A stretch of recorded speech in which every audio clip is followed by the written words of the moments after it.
حالا کسی دیدی عزیزش رو دو دفعه دست ولی خب به درک عوض شد دیگه نه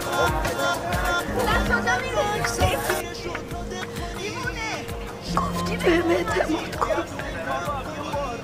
بگیریمشون حق به حق دار میرسه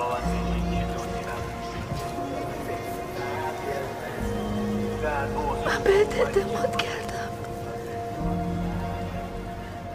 اما نه حق به حق دار رسید و تونستی بگیریش